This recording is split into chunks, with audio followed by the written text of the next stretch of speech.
నమస్కారం మిత్రులారా, మీరు ఏపీ టెట్ లేదా డిఎస్సి కోసం ప్రిపేర్ అవుతున్నారా? ఏపీ టెట్ డిఎస్సికి సిద్ధమవుతున్న ప్రతి అభ్యర్థి జీవితంలో ఒక పెద్ద శత్రువు ఉంది. అది బయట కాదు, మనసులోనే ఉంటుంది. అదే ఓవర్ థింకింగ్. పుస్తకం ముందు పెట్టుకున్నప్పుడు చదువు కంటే నోటిఫికేషన్ ఎప్పుడు వస్తుంది, పోస్టులు ఎన్ని ఉంటాయి, నాకు జాబ్ రాకపోతే పరిస్థితి ఏంటి, పక్కింటి వారు ఏమనుకుంటారు, ఇలాంటి ఆలోచనలు మిమ్మల్ని వెంటాడుతున్నాయా? అయితే మీరు ఓవర్ థింకింగ్ అనే ఊబిలో చిక్కుకున్నారు. ఈ ఆలోచనలు మనసును నెమ్మదిగా కుంగదీస్తాయి. ఈ ఓవర్ థింకింగ్ ఒక సైలెంట్ కిల్లర్ లాంటిది. అది మన టైము, ఎనర్జీని, కాన్ఫిడెన్స్ను ఒక్కొక్కటిగా తీసుకుపోతుంది. ఏపీ టెట్ డిఎస్సిలో సక్సెస్ కావాలంటే సబ్జెక్ట్ నాలెడ్జ్ మాత్రమే కాదు, మైండ్ కంట్రోల్ కూడా చాలా ముఖ్యం. ఎందుకంటే చదువు మీద దృష్టి పెట్టాల్సిన సమయంలో మనసు అనవసరమైన ఆలోచనలో పడితే ఎన్ని గంటలు చదివినా ఫలితం కనిపించదు. ఈరోజు ఈ వీడియోలో ఈ అతిగా ఆలోచించే అలవాటు మీ విజయాన్ని ఎలా అడ్డుకుంటుందో మరియు దాని నుండి ఎలా బయటపడాలో క్లియర్గా తెలుసుకుందాం. ఓవర్ థింకింగ్ అంటే ఒక విషయం గురించి అవసరానికి మించి ఆలోచించడం. ఓవర్ థింకింగ్ వల్ల ఏమవుతుంది? మొదటగా ఆత్మవిశ్వాసం తగ్గిపోతుంది, నేను చేయలేను అనే భావన బలపడుతుంది. రెండవది యాక్షన్ తగ్గిపోతుంది, చదవడం కన్నా ఆలోచించడం ఎక్కువ అవుతుంది. మూడవది స్ట్రెస్ పెరుగుతుంది, చిన్న విషయాలు కూడా పెద్ద సమస్యల్లాగా అనిపిస్తాయి. ఒక అభ్యర్థికి ఉండాల్సినటువంటి లక్ష్యం సిలబస్ పూర్తి చేయడం, కానీ ఓవర్ థింకర్ లక్ష్యం రిజల్ట్ గురించి భయపడడం. ఇది మీ మెదడును అలిసిపోయేలా చేస్తుంది, మీ ఏకాగ్రతను దెబ్బతీస్తుంది. టెట్ లేదా డిఎస్సి అభ్యర్థుల్లో ఓవర్ థింకింగ్ ఎందుకు వస్తుంది? పరీక్ష ఎప్పుడు జరుగుతుందో తెలియకపోవడం, లక్షలాది మంది రాస్తున్నారు, నాకు వస్తుందా లేదా అనే సందేహం, కుటుంబం మరియు బంధువుల యొక్క అంచనాలు, గతంలో ఒక్క మార్కుతో జాబ్ మిస్ అవ్వడం వంటి చేదు జ్ఞాపకాలు. ఓవర్ థింకింగ్ వల్ల చాలా నష్టాలు కలుగుతాయి. సమయం వృధా అవుతుంది, చదవాల్సిన సమయం అంతా ఆలోచనలకే సరిపోతుంది.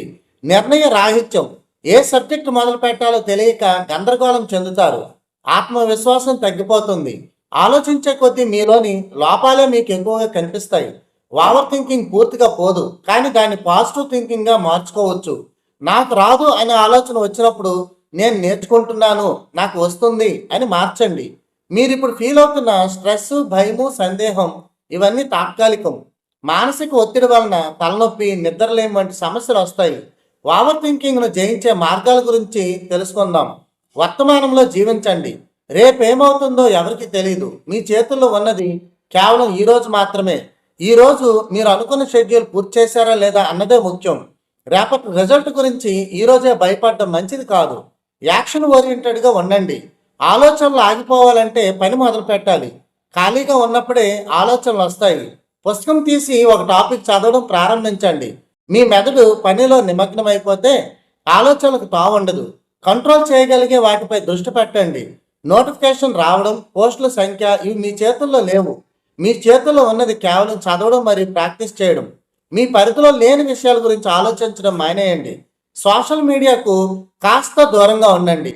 యూట్యూబ్లో వచ్చేటటువంటి ప్రతి గాసిప్ వీడియోను చూడకండి. అనవసరమైన వార్తలు మీలో ఆందోళన పెంచుతాయి. కేవలం నమ్మదగిన సమాచారాన్ని మాత్రమే తీసుకోండి.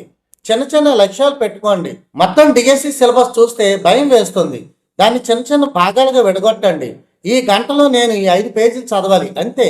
ఆ చిన్న లక్ష్యం పూర్తి కాగానే మీలో ఆత్మవిశ్వాసం పెరుగుతుంది. మిత్రులారా, విజేతకు మరియు పరాజితుడికి ఉన్న తేడా ఒకటే. పరాజితుడు ఏమవుతుందని ఆలోచిస్తూ ఆగిపోతాడు, విజేత ఏం చేయాలో ఆలోచిస్తూ ముందుకు సాగుతాడు. ఎక్కువగా ఆలోచించే మెదడు కంటే కష్టపడే చేతులకు విజయం త్వరగా దక్కుతుంది. ఆలోచనల్ని కట్టిపెట్టండి, ప్రిపరేషన్ మొదలు పెట్టండి. ఓవర్ థింకింగ్ తగ్గించి యాక్షన్ పెంచండి.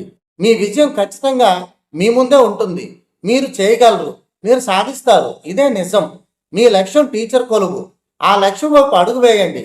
ఈ వీడియో మీకు నచ్చితే లైక్ చేయండి, మీ తోటి అభ్యర్థులకు షేర్ చేయండి.